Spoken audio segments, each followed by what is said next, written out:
सभी मित्रों का स्वागत है। एनसीईआरटी कक्षा 10 विज्ञान यानी साइंस के सभी चैप्टर के नोट्स को लेकर आज के इस वीडियो में हम बात करेंगे।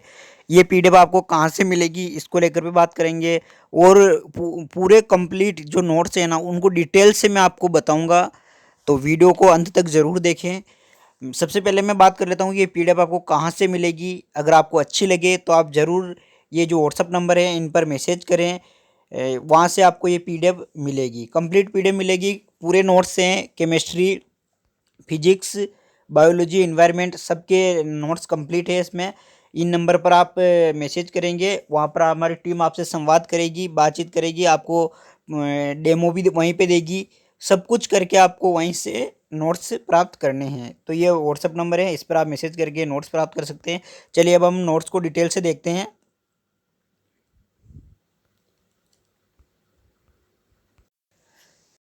नोट्स को सबसे प्रारंभ में जो शुरू होते हैं नोट्स वो होते हैं रासायनिक अभिक्रिया एवं समीकरण से स्टार्ट होते हैं। यहाँ से इन नोट्स को आप देखोगे तो हमने कलरफुल पेन का यूज किया है ताकि क्या हो हमारा माइंड अलग अलग तरह से इसको देख सके और याद रख सके, और जितना हो सके उतना हमने इन परिभाषाओं को क्या सरल बनाने की कोशिश की है।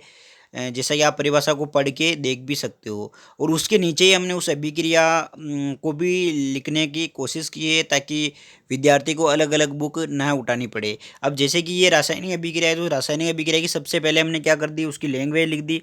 लैंग्वेज लिखने के तुरंत बाद हमने इसका जो हिंदी रूप है वो दे दिया, और उसके बाद में उसका सिंबल रूप हमने दे दिया। उसके बाद भी हमने अलग से समझाया है कि अगर रासायनिक अभिक्रिया हुई है तो क्या क्या हो सकता है। फिर रासायनिक अभिक्रिया में जो शब्द काम में आए जैसे कि अभिकारक क्या होते हैं, उत्पाद क्या होते हैं, उनको भी हमने समझाया है। एरो डायग्राम के माध्यम से भी हमने समझाया है। फिर उनकी परिभाषा भी दी है।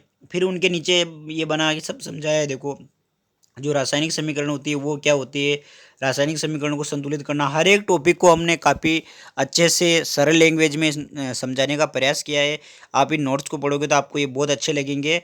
और अब तक मतलब कई विद्यार्थी, मैं संख्या तो नहीं बता सकता हूँ, लेकिन कई विद्यार्थी इन नोट्स को ले चुके हैं, परचेज कर चुके हैं, और वह पढ़ के अच्छा कर रहे हैं। तो ये जो अपन आप बुक से पढ़ोगे तो देखो बुक में क्या है कि बहुत ज़्यादा चीज़ें लिखी हुई रहती हैं, इतनी चीज़ें हमारा दिमाग याद भी नहीं रखता है, और हम उनको मतलब सही सेटअप नहीं होने के कारण हम समझ नहीं पाते हैं। अब देखो जैसे कि यहाँ पर रासायनिक अभिक्रिया के प्रकार निम्न प्रकार है, पहले हमने सब प्रकार समझा दिए यहाँ पर, और इसके बाद में हम क्या करेंगे, इनको एक एक अभिक्रिया को डिटेल से समझाएंगे। भी संयोजन अभिक्रिया क्या है, तो संयोजन में दोनों क्या, संयोजन का मतलब भी क्या होता है, उनका योग हो जाना। योग का जैसे कि यहाँ पे ए और बी है तो ए और बी का क्या हो गया, यहाँ पे योग हो गया। देखो ये ए है, ये बी है, और इसका क्या हो गया, योग हो गया, ये मिल गए। योजन का मतलब क्या होता है, मिलना, तो ये एक दूसरे से क्या गए, मिल गए। फिर हमने इसके बहुत सारे उदाहरण, ये उदाहरण कई बार बोर्ड के एग्जाम में आ चुका है कि कोयले के दहन को समझाइए, और एक नंबर में आता है, और एक नंबर में कोयले के दहन को आप समझा सकते हो कि ये क्या है। कोयले में क्या होता है, कार्बन होता है, ठोस अवस्था में होता है। इनके साथियों हाथ हमने क्या अवस्था भी लिख दी ताकि विद्यार्थी को मतलब बुक उठाने की बहुत कम जरूरत पड़ेगी इन नोट्स को अगर आप पढ़ लोगे तो। बाकी ये बहुत सारी चीज़ें हमने इसमें समझा दी, देख सकते हो आप। ये केमिस्ट्री के हो गए, इसमें बहुत सारी अच्छी चीज़ें समझा रखी हैं। अब मैं केमिस्ट्री के हो गए, और भी आपको केमिस्ट्री के वो जो आप नोट्स परचेज करोगे उसमें आपको मिल जाएंगे। देखो ये केमिस्ट्री के हैं। इसके बाद में मैं बायोलॉजी के बताऊंगा आपको, इन एल्केन के नामकरण, बंध वगैरह सब चीज़ें हमने काफ़ी डिटेल से समझा रखी है। देखो यहाँ पे देख सकते हो आप किस जो नामकरण है उनका कैसे कैसे इनमें मतलब जो अपने जो भी बुक का टॉपिक है अपने एनसीईआरटी, मतलब एनसीईआरटी मतलब सीधा हो गया आप किसी भी राज्य से हो, एनसीईआरटी 80% उसमें वही होगा। और भी हमारी टीम इस चीज़ का विशेष रूप से ध्यान रखती है। अगर आपको जो टॉपिक नहीं है इस पीडीएफ में आप लिख के भेज दो, वो टॉपिक हमारी टीम आपको अलग से सेंड कर देगी। ये भी सुविधा है इसमें, ऐसा नहीं कि आपके जो टॉपिक नहीं है इस पीडीएफ के अंदर नहीं है तो वो टॉपिक आपको नहीं मिलेगा, वो टॉपिक आपको अलग से मिलेगा। आप टॉपिक का नाम लिख सकते हो, वहाँ से आपको ये मिल जाएगा। तो ये आप देख रहे होंगे केमिस्ट्री। अब इसके बाद में हम देखेंगे बायोलॉजी। तो केमिस्ट्री के नोट्स भी आपको अच्छे लगे होंगे। हर एक चीज़ को देखो कलरफुल पेन का उपयोग करके उनका नाम लिखे। बहुत सी बार विद्यार्थी के बुक से पढ़ते हैं, अभी ये कंपाउंड है, इस कंपाउंड का मान लो नाम नहीं दे रखा है, तो विद्यार्थी क्या थोड़ा परेशान हो जाता है। जैसे कि ये सोडियम कार्बोनेट है, ये तो इनका क्या है कि हमने नाम भी हर एक का नाम लिखा, अभिक्रिया को संतुलित किया, साबुन अपमार्जन, कौन सी चीज़ इंपॉर्टेंट है कौन सी नहीं इंपॉर्टेंट नहीं है। देखो साबुन वेरी वेरी इंपॉर्टेंट है, क्योंकि हर बार यहाँ से प्रश्न आता है, तो स्वाभाविक सी चीज़ है कि ये इंपॉर्टेंट होता ही है। अब मैं आपको बताऊंगा, ये केवल मैं डेमो है, जो डेमो बताया मैंने आपको। अब मैं बताऊंगा आपको बायोलॉजी के। बायोलॉजी के नोट्स देखने से पहले आप अगर पीडीएफ लेना चाहते हो तो आप इस पर व्हाट्सअप करें, आपको वहीं से ये पीडीएफ मिल जाएगी। मैं आपको अभी फिजिक्स का एक बहुत ही शानदार चैप्टर है जिसमें लोगों को बहुत सारा कन्फ्यूजन रहता है, उस चैप्टर को बताऊंगा, उसके बाद में बायोलॉजी के देखेंगे। तो ये व्हाट्सअप नंबर है, आप सेव करके इन पर मैसेज करें, आपको पीडीएफ वहाँ से मिलेगी नाम मात्र के शुल्क में। एक और चीज़ मैं आपको बता दूं, विद्यार्थियों का बहुत कमेंट आता है कि क्या सर अभ्यास प्रश्न मिलेंगे। तो हाँ, अभ्यास प्रश्न मिलेंगे, लेकिन जो नोट्स वाली पीडीएफ है उसमें आपको अभ्यास प्रश्न नहीं मिलेंगे। इसके लिए अलग से पीडीएफ है, इस पीडीएफ से आपको मिलेंगे प्रश्न। प्रश्न उत्तर का क्या क्या हमने उसमें अगर मैं समावेश करूँ तो पीडीएफ कितनी बड़ी हो जाएगी, आप भी समझ पा रहे होंगे इस चीज़ को। तो जो आपको एक्सरसाइज है, अपने अभ्यास प्रश्न है, ये प्रत्येक चैप्टर के अलग मिलेंगे ऐसे। ये देखो ये वाले हैं, ऐसे आपको अलग अलग मिलेंगे, ठीक है। तो जिनका ये था कि कैसे मिलेंगे, तो ये भी अलग मिलेंगे। अब मैं अब मैं फिजिक्स के चैप्टर की ओर चल रहा हूँ। ये जो फिजिक्स का चैप्टर है, ये है मतलब क्या है कि सबसे कठिन चैप्टर माना जाता है। कक्षा 10 के विद्यार्थियों के अधिकांश कमेंट जो आते हैं या वो पूछते व्यक्तिगत रूप से पूछते हैं, तो मेरे को यही बोलते हैं कि ये जो चैप्टर है ना, प्रकाश का परावर्तन अपवर्तन, बहुत कठिन लगता है। लेकिन हमने इसको चित्र के माध्यम से इतना सरल कर दिया है ना। अभी आप देखोगे इसमें, देखो प्रकाश का जो परावर्तन को है ना, तो प्रकाश का परावर्तन को अगर आप परिभाषा याद करोगे तो देखो, कक्षा 10 के जो विद्यार्थी होते हैं ना, उनका लेवल इतना हाई नहीं होता है कि वो इस चीज़ को कैचअप कर पाए। तो हमने क्या किया कि चित्र के माध्यम से समझा दिया।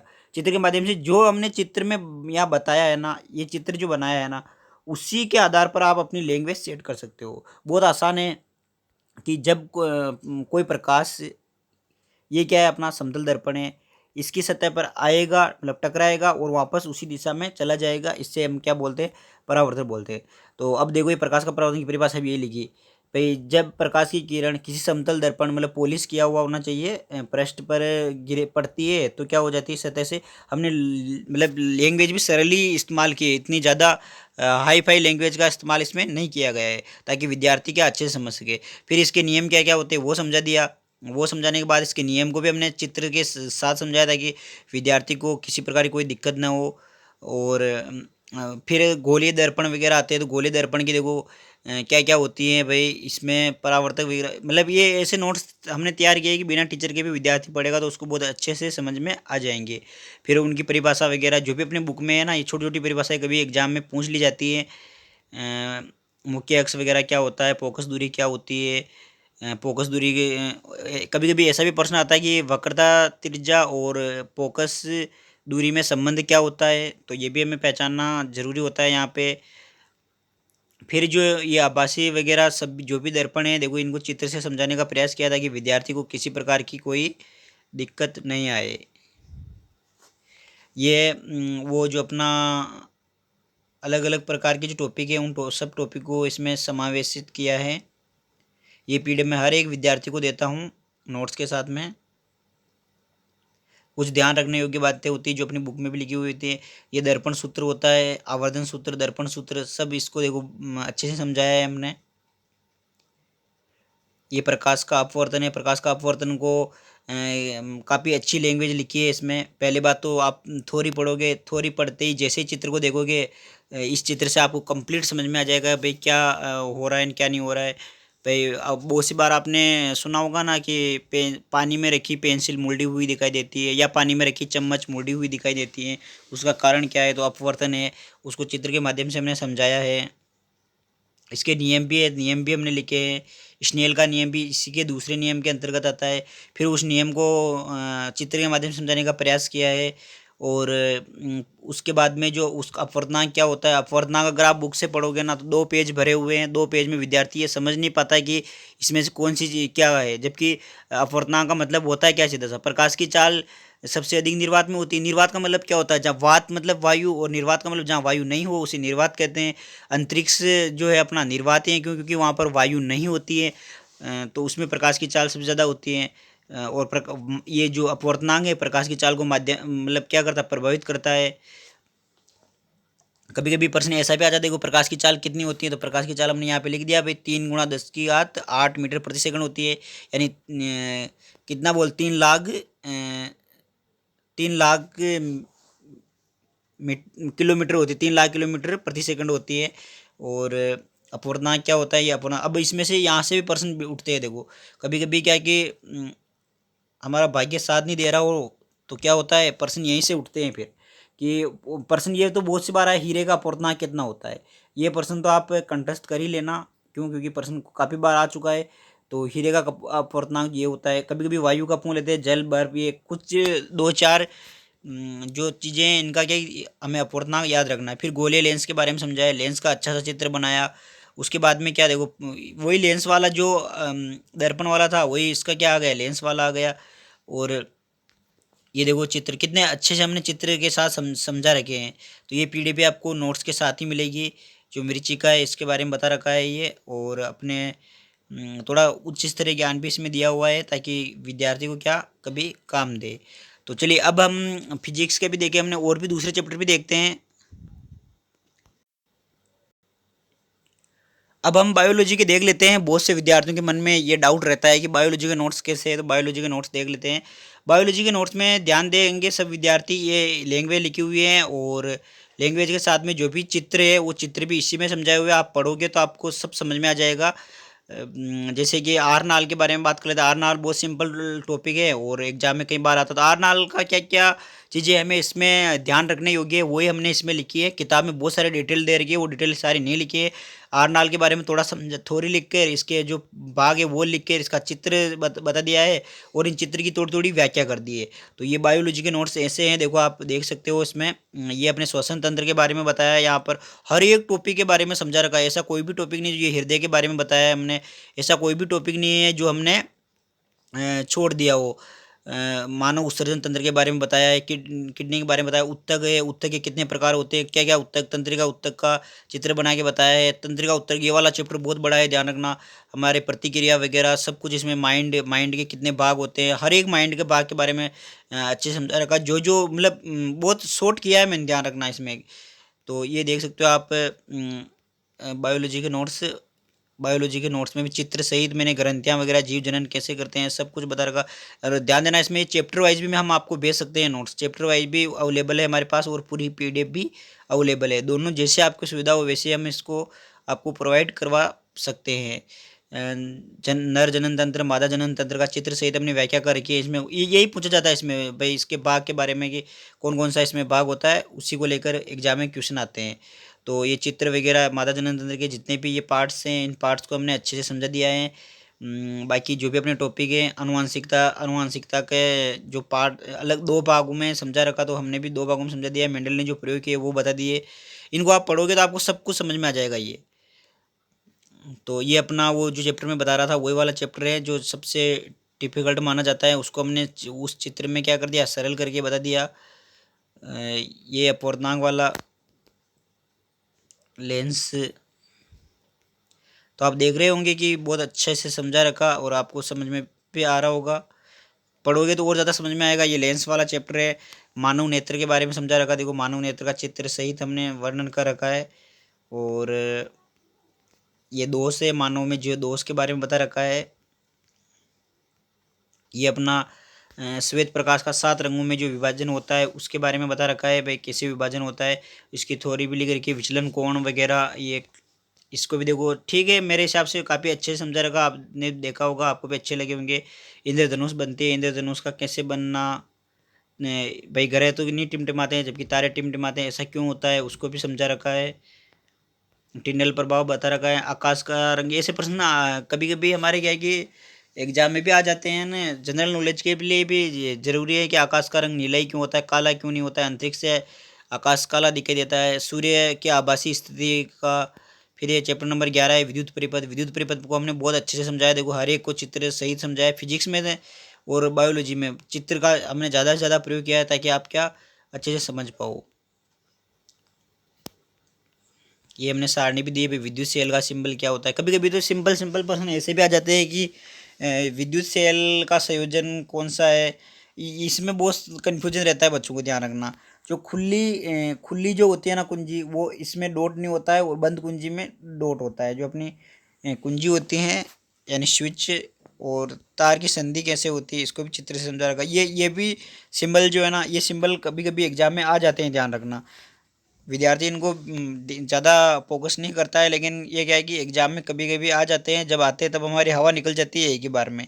छोटे छोटे प्रश्न होते हैं, अभी से आप तैयारी करोगे तो तब जाके आप इनको क्लियर कर पाओगे। ओम का नियम है, उसको बहुत अच्छी तरह से समझा रखा है, ग्राफ भी बना रखा है उसका।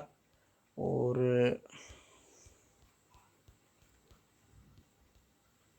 ये चुम्बक वाला है, चुम्बक वाले को भी हमने चित्र के सही साथ में समझा रखा है, हर एक का चित्र बना रखा है।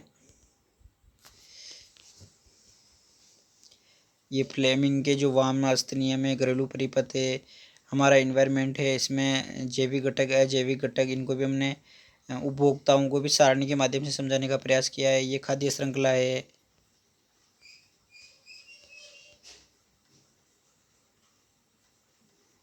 तो साथियों, आप अभी से पढ़ाई स्टार्ट कर दोगे नोट्स लेकर, तो ही आप अच्छा कर पाओगे एग्ज़ाम में। वरना आप सोचोगे जब स्कूल ओपन होंगे फिर हम आराम से पढ़ेंगे, तो देखो ये तो मुझे नहीं लगता कोई उचित होगा।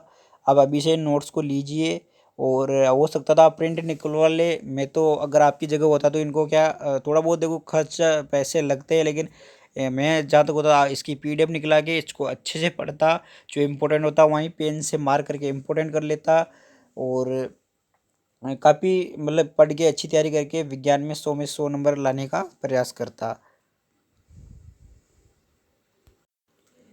इसलिए आप भी अभी से मेहनत में जुट जाइए, और अपना टारगेट सेट कर लीजिए कि मुझे ये चीज़ें पढ़नी है।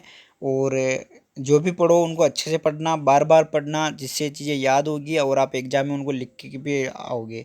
ये जो है नोट्स आप ले सकते हो, मैंने आपको पहले बता दिया है कि आपको पीडीएफ मिलेगी, और व्हाट्सएप पर आप मैसेज कर सकते हो। मैंने नंबर भी बताए थे आपको, एक बार वापस बता देता हूँ। ये नंबर हैं, इन नंबर से आप इस पीडीएफ को ले सकते हो। ठीक है साथियों, और भी कोई दिक्कत आए तो कमेंट भी कर सकते हो आप, हम देख लेंगे आपका कमेंट। अन्यथा आप जो ये नंबर है, ये नंबर हमारे संस्थान के ही हैं, आप इस पर मैसेज करोगे तो हमारी टीम आपका जवाब देगी, और आपकी जो भी समस्या होगी उसका समाधान करेगी।